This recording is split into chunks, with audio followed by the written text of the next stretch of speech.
अखिलेश ने चुनाव मैदान में उतरने का आखिरकार फैसला क्यों किया? वजह साफ है, अखिलेश चुनाव मैदान में होंगे तो समाजवादी पार्टी के प्रचार को पूरी रफ्तार मिलेगी, क्योंकि योगी आदित्यनाथ भी गोरखपुर से चुनाव लड़ रहे हैं। इसलिए अखिलेश का चुनाव लड़ना जरूरी हो गया है। अखिलेश जिस भी सीट से चुनाव लड़ते हैं उनकी मौजूदगी का असर आसपास की सीटों पर पड़ना तय है। तो इसलिए भी ये महत्वपूर्ण है, अब देखना होगा कि वो कौन सी सीट हो सकती है जिस सीट से वो विधानसभा का चुनाव लड़ने वाले। अब इसके मायने जरा समझिए। चुनावी मैदान में होने से मुकाबले में और तेजी आएगी। जो कार्यकर्ता ग्राउंड पर मौजूद होते हैं उनमें एक जोश दिखता है। योगी चुनाव मैदान में है तो अखिलेश का जवाब इसको इस तौर पे भी देखा जा सकता है।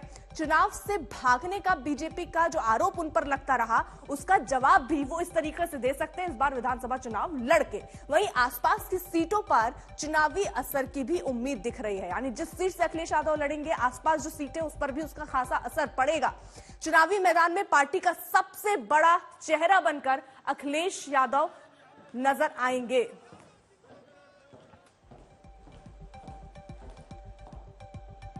समर्थ श्रीवास्तव हमारे साथ हमारे सहयोगी जुड़ चुके हैं इस वक्त। समर्थ, देखिए उत्तर प्रदेश के लिहाज से सरगर्मियां बहुत तेज है, कई प्रमुख खबरें हैं, लेकिन सबसे प्रमुख तो अभी ये दिख रहा है कि अखिलेश यादव विधानसभा चुनाव इस बार लड़ेंगे। लड़ तो रहे हैं, सीट कौन सी हो सकती है? देखिए, उत्तर प्रदेश चुनाव के लिहाज से ये एक बड़ी खबर है और अखिलेश यादव को जो सूत्रों से पता चला है हम लोगों को, अखिलेश यादव इस बार विधानसभा चुनाव में लड़ेंगे और ये पहली दफा होगा जब लोकसभा सांसद जो आजमगढ़ से हैं वो विधानसभा चुनाव में लड़ेंगे। एक तरफ योगी आदित्यनाथ गोरखपुर से, जहां पर उनका स्थान रहा है, वहां से चुनाव लड़ रहे हैं, तो वहीं दूसरी तरफ अखिलेश यादव चुनाव लड़ने वाले।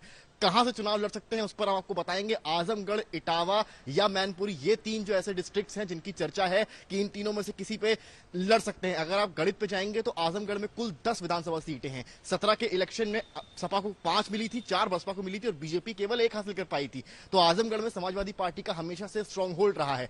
इटावा में हालांकि बीजेपी सेंधमारी करने में उस पर कामयाब रही थी, 3 में से 2 बीजेपी ले गई, तो जसवंत नगर की सीट पर शिवपाल सिंह यादव थे। तो वहीं मैनपुरी में 4 विधानसभा सीटों में से 3 सपा के पास थी और 1 बीजेपी के पास है। तो देखना यह है कि इटावा जो सपा का 17 में कमजोर हो गया था, क्या अखिलेश इटावा जाते हैं या फिर वो आजमगढ़ जहां पर स्ट्रांग होल्ड रहा है समाजवादी पार्टी का, वहां रहते हैं, या फिर मुलायम सिंह यादव की कर्मभूमि कहे जाने वाले मैनपुरी, जहां पर बस रथ यात्रा भी अखिलेश ने निकाली थी, वहां जाते हैं। और जैसा कि आपने कहा, अखिलेश यादव का विधानसभा चुनाव में आना एक मैसेज है उन कार्यकर्ताओं के लिए भी जो कोविड के चलते इस वक्त रथ यात्रा रुक गई है, तो अखिलेश लोगों के बीच में नहीं पहुंच पा रहे और यही वो इनडायरेक्टली कंप्लेन भी लगातार कर रहे हैं। क्योंकि वर्चुअली देखा जाए तो टक्कर बड़ी है, पर फिलहाल जो यात्रा रुक गई है उसके चक्कर में कार्यकर्ताओं के बीच ना पहुंच पाना और उस बीच में ये अनाउंसमेंट होना एक तरह से अनऑफिशियली कि अखिलेश यादव विधानसभा चुनाव में उतरने वाले हैं, तो एक कार्यकर्ताओं में जोश भरेगा ही भरेगा। बल्कि एक तरह से देखा जा रहा है कि सीएम योगी आदित्यनाथ के तौर पर टक्कर के तौर पर देखा जा रहा है, क्योंकि 2-3 दिन पहले अनाउंस होना कि सीएम जो है वो गोरखपुर से लड़ेंगे और उसी के 2-3 दिन बाद खबर आना कि अखिलेश यादव विधानसभा चुनाव में उतरेंगे। हालांकि